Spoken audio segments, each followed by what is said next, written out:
자, 오늘 예비 중2, 3 설명회를 시작 한번 해보겠습니다.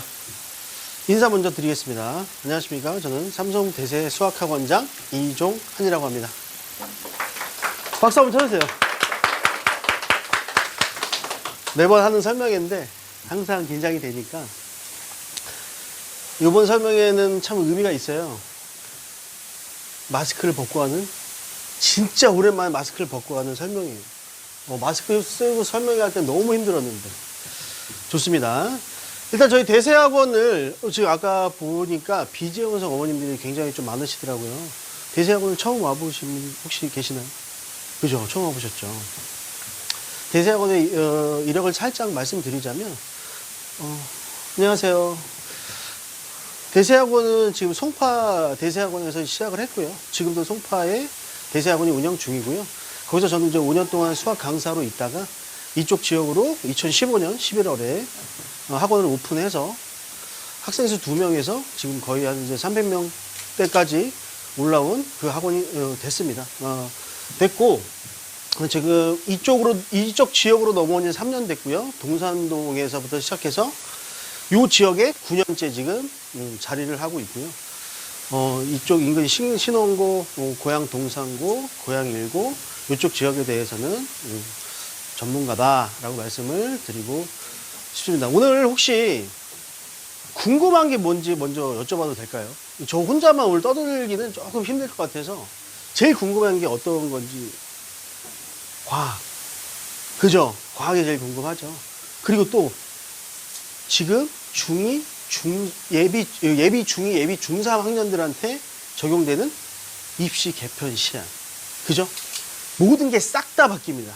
그거에 대해서 제가 그 부분을 설명드릴 거고, 제 설명이 끝나면 과학 선생님이 들어오셔서 과학에 대해서 설명을 드리는 시간을 갖도록 하겠습니다. 자, 그럼 첫 번째 교육 과정에 대해서 보게 될 텐데요. 2022 현재 적용되고 있는 건 2015년 교육 개정이고요. 지금 요번에 바뀌고 있는 건 2022 교육 개정이 되겠습니다. 이게 언제부터 지금 현재 중2, 이제 중3 올라가는 학년, 그 학생이 2025년 고1 올라가는 시점부터 적용이 된다라고 보시면 돼요. 그래서 어머님들이 반드시 알고 계셔야 되는 지금 상황입니다. 혹시 작년 이맘때 제일 입시에서 핫 이슈가 됐던 게 혹시 어떤 건지 들어보신 적 있으신가요? 작년 이맘때 제일 많이 이슈가 됐던 게 있었어요. 네, 어머니 역시 작년에 오셔가지고 감사드립니다. 어머니 제가 드릴 거는 이거밖에 없습니다. 너무 감사드려요. 고교학점제가 작년에 큰 이슈여서 작년 설명의 테마는 그거였어요. 그래서 일단 고교학점제가 뭔지 먼저 어머님들께 살짝 설명드리고, 왜 살짝 설명드리느냐? 물론 고교학점제가 시행이 되긴 할 거예요. 그런데 이 1년 사이에 또 많은 변화가 있었습니다. 그래서 아직 나아가야 될 방향 자체가 확실하게 잡히지 않은 상황이기 때문에 시행은 할 거지만 아직 정확하지는 않다. 그래서 간략하게 정도만 설명을 드릴게요. 자, 고교학점제, 여기에서 제일 눈에 띄는 두 글자가 딱 있을 겁니다. 그죠? 뭐가 제일 눈에 들어오죠? 어머니 감사해요. 처음 오셨는데. 감사해요. 그죠? 좀 더 크게 말씀하셔도 되잖아요. 학점, 그죠? 학점. 학점은요, 고등학교 때 한 번도 써보지 않은 단어예요. 맞죠? 언제 써먹었어요? 대학교 가야 이제 학점이라는 걸 썼는데, 결국은 뭐 하겠다? 고등학교를 대학교 교육화로 바꾸겠다. 취지가 굉장히 좋죠. 근데 왜 변화가 있을지 이제부터 설명을 드릴게요. 자, 이제 큰 변화는요, 이름 명칭이 좀 바뀐다. 우리 일주일에 만약에 수학이 4번 들었다. 그럼 얘를 지금까지 뭐라 그랬냐면 4단위라고 표현을 했어요. 근데 단지 그게 4학점으로 바뀌는 것 뿐이고요. 제일 큰 변화는 이수학점을 볼게요. 이수학점이 204단위에서 개정되면서 192학점으로 바뀐다. 뭐가 줄어든다는 얘기예요? 수업 시수가 줄어든다. 극단적으로 표현하면 현재 고등학교 학생들은요, 몇 번? 일주일에 3번에서 4번 정도가 7교시가 들어가는데, 이제는 앞으로는 몇 번으로? 어제 오셨습니까, 어머니? 한 번으로 줄어든다. 감사합니다. 이렇게. 복습 잘하셨네요. 그죠? 한 번으로 줄어든다. 이게 제일 큰 변화가 될 겁니다. 학생들한테는 굉장히 좋은 영향일 것 같긴 해요. 그러면 가장 크게 달라지는 게 뭔지 한번 정리를 한번 해봤습니다. 첫 번째, 아무래도 학점이다 보니까 대학 교육처럼 하려고 하다 보니까 지금 현재 체제는 한 반에 학생들이 앉아있고 선생님들이 바뀌는 그죠 시스템이었다면 이제는 강의실마다 그죠 과목이 붙어있고 학생들이 찾아가야 되는 그죠 그런 시스템으로 바뀐다 이런 얘기예요. 머릿속으로 한번 그려보세요. 그려지시나요?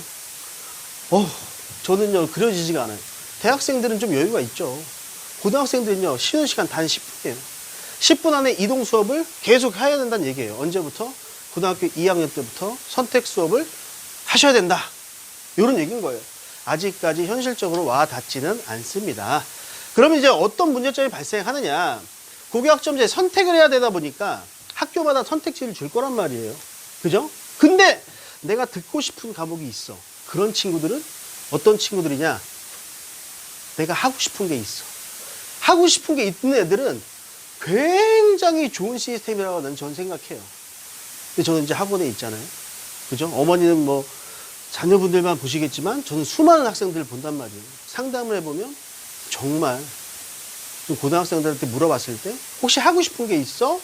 뭐 꿈이 있어? 라고 물어보면 충격적이겠지만 그죠? 한 80% 정도가 몰라요. 하고 싶은 게 없어요. 이런 대답이 80% 정도가 하고 있습니다. 그럼 그런 학생들한테 뭐를 주겠다? 선택지를 줄 테니까 해라. 선택을 잘 할 수 있을까요? 못해요. 그럼 누가 해야 돼요? 어머님들이 몫이에요. 어머님들이 공부하셔서 그 선택을 해주셔야 돼요. 이게 진짜로 시행이 된다라고 하면. 그죠? 그럼 이제 선택을 했습니다. 선택을 했는데 이번에는 내가 듣고 싶은 과목이 없네. 그리고 혹시라도 듣고 싶은 과목이 생겼는데 굉장히 생소한 과목이야. 그러니까 사람들이 몰리지가 않아. 그럼 어떻게 될까요? 그 과목은 없어지겠죠. 그럼 그 친구한테는 형평성이 어긋나는 거잖아요. 그럼 어떻게? 그런 친구들을 모아서 인근 학교에서 한 3학교, 4학교에서 한 학교로 몰아서 수업을 듣게 하는 거예요. 취지는 좋죠? 근데 그 학교 가서 수업을 들어야 된다고요. 이동을 해야 된다. 그죠? 현실적으로 불가능하겠죠. 그래서 대안이 나왔죠. 무슨 수업? 그럼 온라인으로 듣게 해줄게요. 온라인으로. 2020년도 생각하면 그죠? 큰 세 글자 떠오르시죠? 코로나. 그죠? 코로나 때는 어쩔 수 없이 우리가 온라인 수업을 했죠. 제일 큰 피해자가 누구예요? 학생들이. 걔네들은 잘못이 없어요. 그런데 학업이 어마어마하게 떨어졌어요. 근데 또 온라인 수업으로 대체를 해주겠다. 그래? 그럼 그것도 마음에 안 들어? 또 하나 대안을 내놓습니다. 그러면 거기 가지 마. 온라인 듣지 마. 그럼 최대한 인근의 교육기관에다가 수강을 할 수 있게 열어줄게. 결국은 이동해야 돼요. 어쨌거나 현실 가능하지는 않은데 사실은 이 3가지 선택지 자체가 누구한테만 적용되는 거냐면 이 수도권과 서울에 있는 학생들한테만 적용이 되는 거지 저기 산골에 있는 친구들은요 선택지 자체가 없습니다. 그 친구들은 무조건 온라인을 들어야만 되는 상황인 거예요. 그죠? 그럼 그 학생들한테 절대로 공평하지 않겠죠. 그래서 이 방향성이 아직 확실히 자리 잡히지 못했다. 이걸 말씀드리는 거고요. 작년 발표는 평가 방식을 선진국화, 성취평가제, 지금 중학교처럼 절대평가 제도로 바뀌겠다라고 분명히 발표해놨습니다. 근데 물음표 쳐놨죠? 그 사이에 바뀌었어요. 싹 바뀌었습니다. 어머님들, 자녀들이 겪게 될 평가제도 이따가 말씀드릴게요. 그리고 마지막 단위에서 학점으로 명칭이 변경된다. 그러면 이제 찬반 여론이 굉장히 많았는데 거기서 찬성과 반대하는 이유를 한번 보고 그 다음 그걸 넘어가 볼게요. 자, 찬성하는 편은요. 1번 굉장히 좋은 말입니다. 학생의 자율성과 결정권을 존중한다. 꿈이 있는 학생들한테는 굉장히 좋은 일이 될 수 있을 것 같아요. 두 번째, 학생의 진로 적성 개발. 당연하죠. 꿈이 있는 친구들한테는요. 진로 개발하는데 제일 좋아요. 내가 듣고 싶은 과목을 빨리 들을 수 있으니까. 세 번째, 그 친구들은 그래서 노력도 할 거예요. 자기 주도 능력도 향상할 거예요. 근데 말씀드렸죠? 그런 친구들은 단 20%밖에 되지 않는다. 그죠? 네 번째, 일정 이상의 학습 수준을 보장한다. 이거는 갑자기 뜬금없는 소리인가? 무슨 소린가 했더니, 자, 지금까지 고등학교는요, 졸업장을 주는 요건이 뭐였냐면 출석 일수예요. 학교에 나오기만 하면, 수업을 듣던 말던 자던 말던 출석만 채우면 졸업시켜 줄게였어요. 근데 이제 뭘로 바뀐다? 학점으로 바뀌면서 니네가 이수하지 못하면 졸업 안 시켜준다. 그래서 어떤 대안을 이제 내놓은 거냐면 학교에다가 책임을 딱 넘겼어요. 야, 니네 40점 밑으로 나오는 애들을 방학 때, 여름방학, 겨울방학 불러서 공부시켜. 대학교처럼 계절학기 만들어. 그래서 무조건 학점 채울 수 있도록 해. 이거는 좋은 방향인 것 같아요. 다섯 번째, 전체 수업 시간 감소. 아까 말씀드렸죠? 극단적으로 7교시가 4번에서 이제 한 번으로 확 줄어든다. 긍정적인 요소, 찬성 이유가 5가지가 있었고요. 반대하는 이유에는 첫 번째, 학생들의 잘못된 과목 선택. 이건 몰라서 과목을 잘못 선택한다는 게 아니라 어쨌거나 우리 고등학생들은요, 뭐를 또 대학을 바라보면서 입시를 치러야 돼요. 그럼 결과적으로 성적을 잘 받아야 돼요. 그렇다면 첫 해에 시행하는 친구들은 잘 모를 거예요. 어떤 선생님이 학점을 잘 주는지. 그런데 현재 중1 있잖아요. 중1 친구들은 1년에 데이터가 나올 거예요. 저 선생님이 학점을 잘 주시네? 그럼 그 다음부터는 어떻게 돼요? 내 진로 적성과 상관없이 그쪽으로 쏠림 현상이 발생하겠죠. 이거는 어쩔 수가 없어요. 우리는 입시가 걸려 있기 때문에 아무리 좋은 제도를 갖다 놓더라도 대학교의 입시 제도가 바뀌지 않는 이상 이런 반대 이유가 나올 수밖에 없더라, 이런 얘기예요. 두 번째, 담임 체계가 붕괴될 수 있다. 그렇겠죠. 아까는 뭐였어요? 지금은 담임 선생님이 시작해서 담임 선생님으로 끝나죠.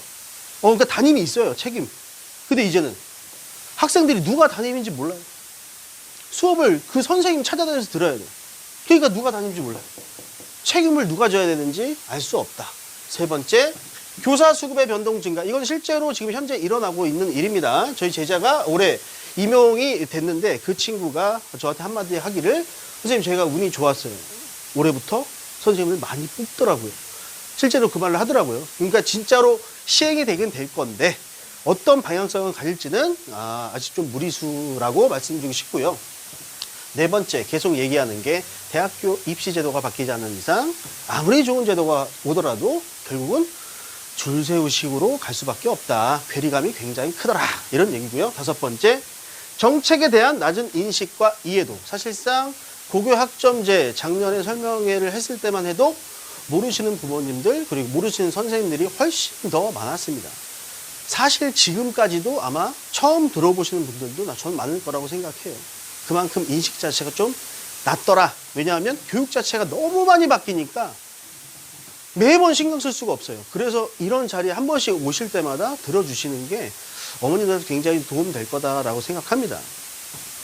그래서 고교 학점대에서 아마 알아봤고요. 그럼 이제 앞으로 이 친구들이 입시를 치러야 되는데 최근에 발표됐죠.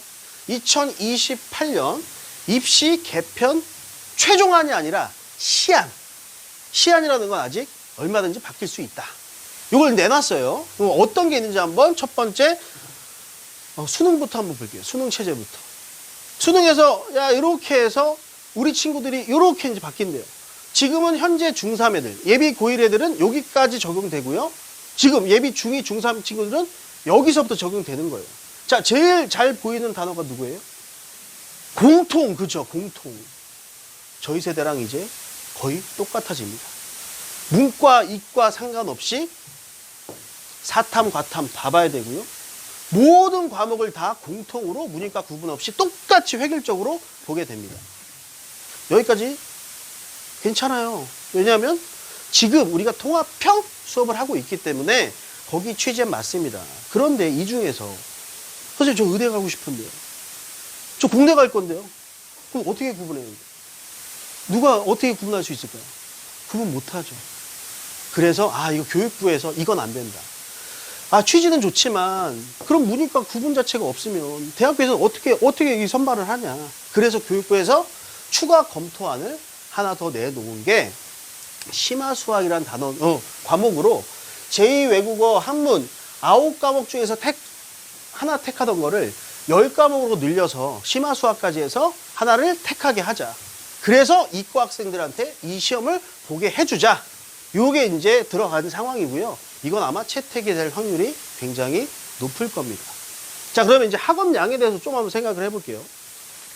국어부터 볼게요. 국어는요, 현재 공통 2과목에 화법과 작문하고 언어와 매체 중에 하나를 선택을 하는 3과목을 시험을 봤어요. 자, 바뀌었습니다. 똑같이 3과목 시험 봐요. 변화된 게 없다라고 보시면 돼요. 자, 수학도 수원, 수투 공통에다가 확통, 미적, 기하 3개 중에 하나를 선택하니까 3과목을 시험 봤으면 돼요. 그죠? 공통으로 대수, 이제 이 명칭이 바뀌었어요.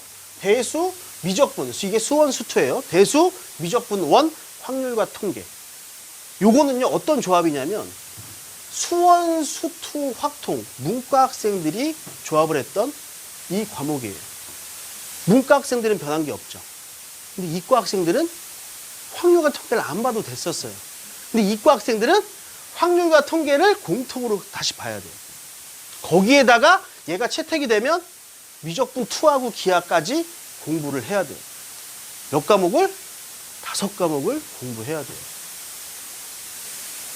개편이 됐는데 여기까지는 좋았는데 문이과를 가르기 위한 이과 학생들의 가중치가 굉장히 많아졌다. 그렇다면 문과 학생들이 편해졌을까? 그렇지 않겠죠.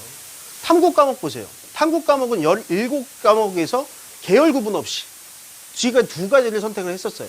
근데 이제는 어떻게 돼요? 통합이 되면서 고1 과정에 있는 공통사회와 통합사회와 통합과학을 모두 다 치러야 됩니다. 문과생들 과학 싫어서 문과 가는 애들 많거든요.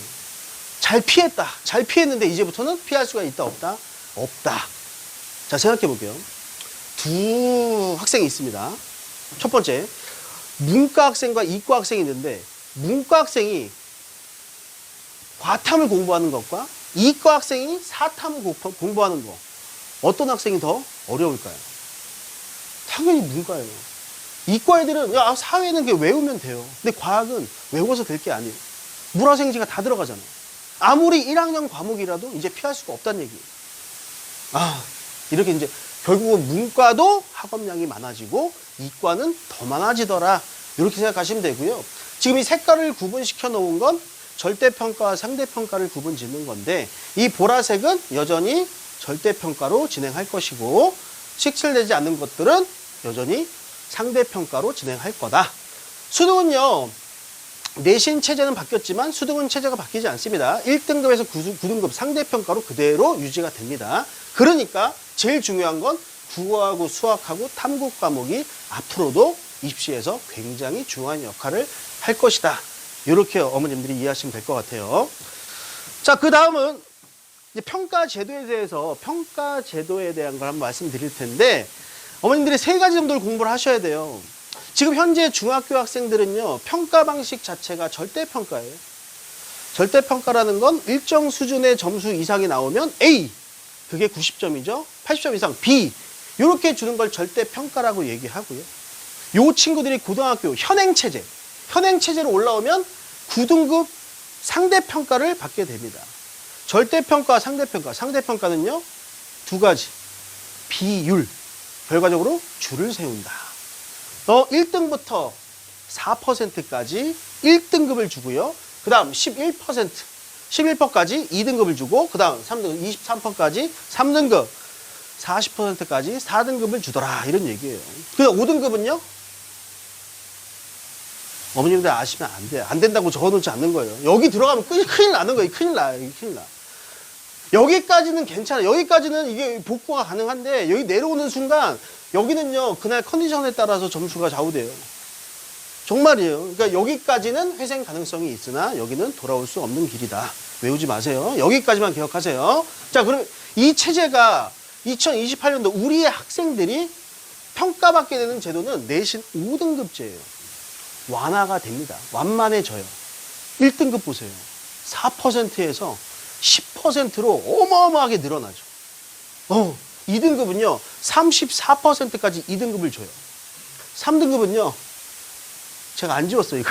지워야 됐는데. 여긴 보시면 안 돼요. 얘네들이에요, 얘네들. 그러니까 5등급 체제에서 몇 등급까지? 아무리 못해도 2등급 안에 들어와야 결과적으로 대학이라도 갈 수 있다. 이렇게 생각을 하셔야 돼요. 자, 단적인 예를 한번 보여드릴게요. 3명의 학생, A, B, C 학생이 있어요. 이걸 보시면 이제 확실하게 이제 이해를 하실 텐데, 하은이 저 학생이 왔으니까 학생한테 질문할게요. 하나, 여기 3명의 학생을 보고 제일 잘하는 학생과 제일 못하는 학생을 순서대로 얘기해줘. 저 봐요. 저 정도면 입시 전문가예요, 거의. 그지 않아요? 전문가 수준이지. 하나 고마워. 어머니 전화해서. A, B, C 수준으로 순서로 지금 제일 잘하고 있는데, 그죠? 이 학생들을요, 제가 평가 제도 3개에 한번 대입을 시켜볼게요. 어떤 일을 먼저 보세요. 첫 번째, 현행 9등급 상대평가에 대입을 해보니까 첫 번째, A 학생은 200명 기준에 8등, 정확히 4%에 문 닫고 딱 들어갔어요. 그죠? 1등급 떴어요. 좋다. 그래서 두 번째, 20등. 22등까지가 2등급이니까 20등, 2등급 안에 들어갔어요. 24등, 아깝다. 문 열고, 거의 문 열고 3등급 들어갔어요. 정확하게 1, 2, 3이 나눠지죠. 근데 이제 우리 친구들은 그 등급이 어떻게 된다? 8등, 1등급. 20등도 1등급. 24등, 2등급. 여기까지는 괜찮다. 이걸 중학교 평가 제도에 맞춰봤어요. 전부 다 A, A, A. 그러니까 이 말은 무슨 말이냐면, 중학교 때 A등급 안에는 이미 1등급만 존재하는 게 아니라 여기서부터 여기까지의 등급이 분명히 존재할 수밖에 없다. 그런 얘기고요. 평가제도는 제일 정확한 게 9등급 상대평가는 정확히 줄을 세울 수 있으나 5등급 상대평가에서는 좀 완화가 되고요. 절대평가는 사실상 알 수가 없더라. 이런 얘기예요. 제일 큰 차이점은요. 9등급 상대평가는 표준 편차라는 게 있어요. 항상 성적표 보면 표준 편차가 반영이 돼요. 그게 뭐냐면 그 계급 간의 차이를 얘기하는 건데, 특목이나 자사고 친구들은 다들 열심히 하기 때문에 이 간격이 굉장히 좁아요. 그래프가 이렇게 쫙 모여 있어요. 근데 대부분의 일반고 학생들은 잘하는 애도 있고 못하는 애도 있으니까 평평하게 펼쳐져 있어요. 이걸 알 수 있었단 말이에요. 근데 5등급 상대평가는 그것조차도 표기를 안 하겠다. 그럼 무슨 말이냐면 1등하고 20등하고 다룰 수 있는 방법이 없더라, 이런 얘기예요. 여기 있었어요.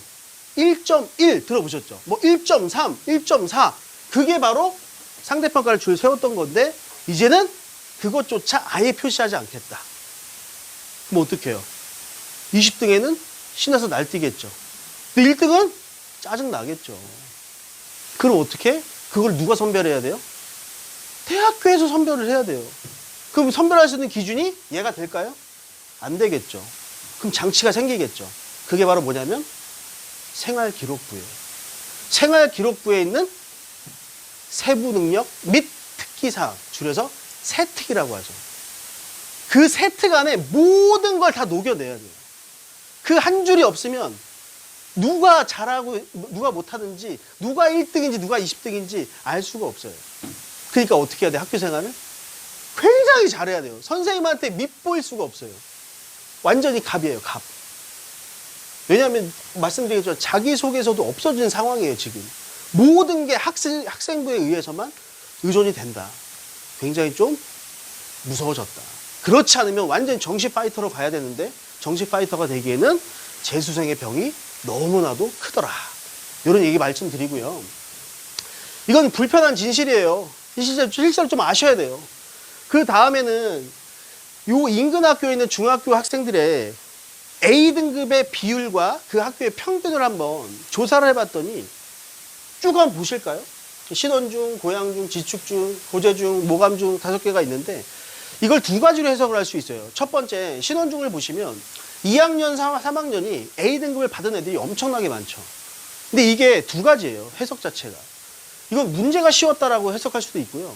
학생들이 열심히 한다라고 해석할 수도 있어요. 반대로 극단적으로 모감중도 마찬가지죠. 18.5%라고 하는 건 문제가 어려웠나? 라고도 할 수 있지만 애들이 공부를 안 하나? 라고 생각할 수도 있습니다. 그러면 대표적으로 쭉 훑어보니까 대략적으로 중간값을 정해보면 30%가 살짝 넘어가요. 그만큼의 학생들이 이 학교에서 중학교 때 A등급을 맡고 있어요. 그럼 그 학생들이 9등급 상대평가에 대입을 시켜보면 과연 몇 등급까지 나올 수 있을까? 보이시죠? 4등급까지도 나올 수 있다는 거예요. 그러니까 매칭이 안 되죠. 어머님들 당황하세요. 고1 1학기 중간고사 시험 보고 애가 70점 맞아왔어. 막 혼내. 그 막 3등급 맞아왔어. 놀았니? 그러시면 안 돼요. 왜냐하면 이미 A등급 애들이 잘하는 친구들인데 거기에서 비율로 나누다 보니까 4등급까지 나눠지는 거예요. 그래서 아까 말씀드렸잖아요. 여기까지는 회생 가능하다. 왜냐하면 중학교 때 열심히 했던 친구들이다. 다독여 주셔야 돼요. 더 잘할 수 있게 해주셔야 되고 혼낼 거 있으면 저희한테 시키셔야 돼요. 절대로 학생과 등을 지셔는 안 됩니다. 적이 돼서는 안 됩니다. 그렇다면 이제 우리 학생들이 받는 5등급 체제로 가보시면 A등급이었던 학생들이 어디까지 분포할 수 있냐면 마찬가지죠.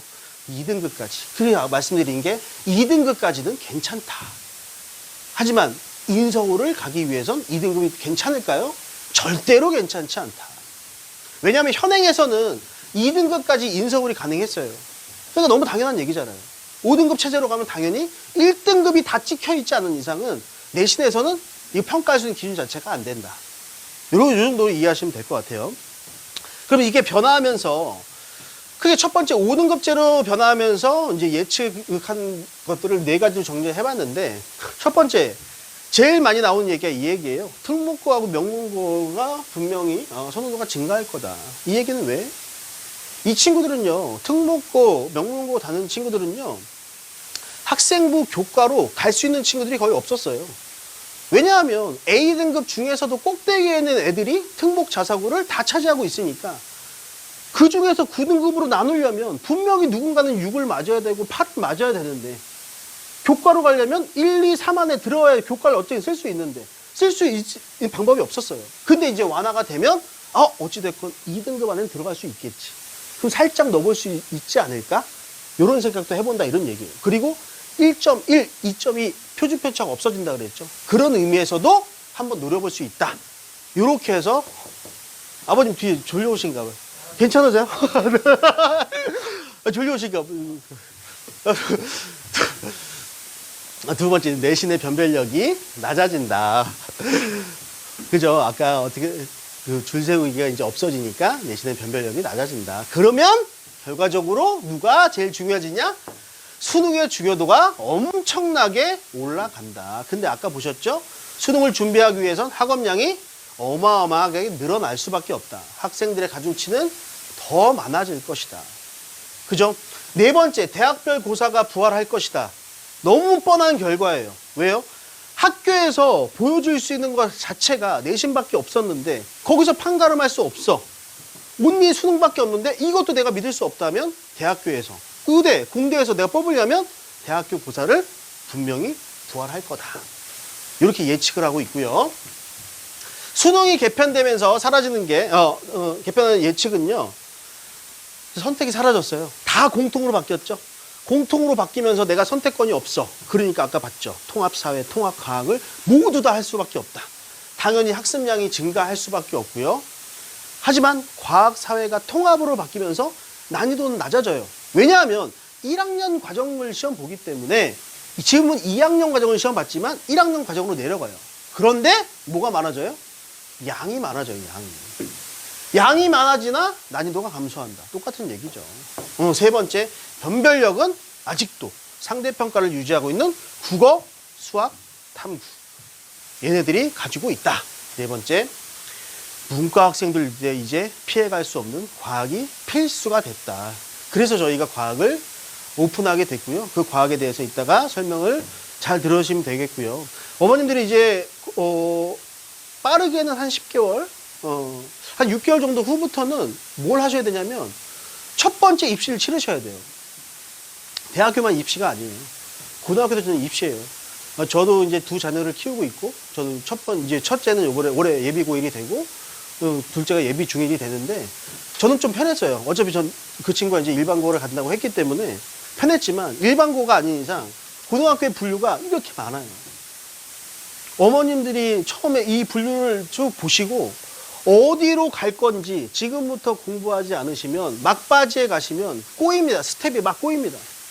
잘못 선정하시면 1지망으로 후기고를 딱 집어넣었다가 2지망부터 인문계 집어넣잖아요. 그럼 여기서 떨어지는 순간 2지망이 되지 못합니다. 내가 가고 싶지 않았던 고등학교를 갈 수밖에 없어요. 그래서 특목자사고는 이 기준에 의해서 어머님들이 선택하셨으면 좋겠는데, 제일 극단적으로 말씀드리면, 우리 애가 공부 열심히 해서 엄마 나 고향 외고 갈래 라고 하면 어머님들 어떻게 하셔야 돼요? 밀어주셔야 돼요. 그 친구가 한다 그러면 밀어주셔야 돼요. 믿고 밀어주셔야 돼요. 그런데 어머님들이 고향 외고 가고 싶어요. 고향 외고 가고 싶어. 밀어주셔야 돼요? 안 돼요. 어머님의 욕심으로는 가면 안 된다 이거예요. 왜냐하면 아까도 말씀드렸듯이 A등급 중에서도 꼭대기에 있는 친구들이 모이는 리그이기 때문에 그 안에서 어떤 변수가 생길지 몰라요. 이 친구가 정말 멘탈이 세다. 그럼 버티겠죠. 대부분의 학생들은 아직 애들이에요. 애들. 그거를 감당하기에는 쉽지 않습니다. 그래서 그거를 정확하게 어머님들이 아이들의 성향과 상황을 보고 선택해 주시는 게 첫 번째고요. 두 번째는 그렇지 않다면 일반고를 선택한다고 한다면 거리가 가까운 학교를 선택한다. 왜냐하면 고등학교는 공부도 중요하지만 모두 중요해요. 체력, 실력 다 중요하죠. 그죠? 왔다 갔다 1시간 갔다가 1시간 오고 체력 다 바닥나고 학원 와서 졸기만 하고 이러면은 3년이 다 무의미해지겠죠. 세 번째, 정원이 많은 학교를 선택하라. 이건 어떤 의미에서 말씀드리는 거냐면 결과적으로 고등학교와 중학교의 차이는 절대평가에서 상대평가로 바뀌기 때문에 학생이 많으면 많을수록 1등을 받을 수 있는 확률이 아니죠. 사실 확률은 똑같은데 좀 안심이 된다. 그래도 내가 들어갈 수 있겠지. 30등 안에 들어갈 수 있겠지 보다. 그죠? 20등보다 30등이 조금 더 심리적으로 안정감이 있겠죠. 그런 이유에서 학생 수가 많은 학교를 선택하라는 거고요. 네 번째, 요거는 고교학점제가 실제로 시행이 된다라고 하면 학교마다 발표를 할 겁니다. 우리 학교에선 이런 과목들이 깔릴 것입니다. 그렇다면 내가 꿈이 있다면 그런 과목을 보고 선택을 하셔라. 이런 말씀을 드리고요. 다섯 번째, 고등학교는 시험 문제가 쉽고 어렵고는 절대로 중요하지 않다. 중학교는요, 어쩔 수 없이 어렵게 낼 수가 없습니다. 왜냐하면 어딜 보내야 돼요?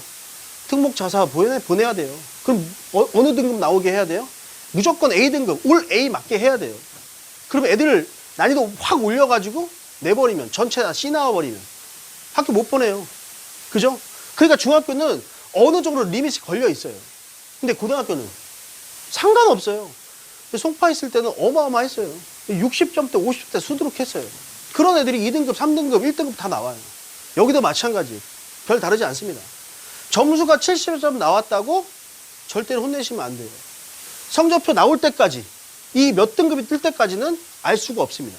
그게 중학교와 고등학교의 큰 차이점이라는 걸 어머니들이 꼭 알고 계셨으면 좋고요. 오늘 이 자리는 분명히 어머님들이 우리 자녀들의 길을 찾아주기 위해서 잠깐 이 자리에 들려셨을 거라고 생각합니다. 마지막 마무리로 저희 학원의 로고를 설명드리고 마무리 짓도록 하겠습니다. 자, 저희 대세학원 로고 분명히 보셨을 거라고 생각하는데, 이 로고는요, 구불구불한 험난한 미로에서 정답을 찾아간다는 모양을 형상화한 모양이고요. 그 길에 저희 대세학원이 함께 하도록 하겠습니다. 제가 준비한 건 여기까지고요. 잘 들어주셔서 대단히 감사합니다.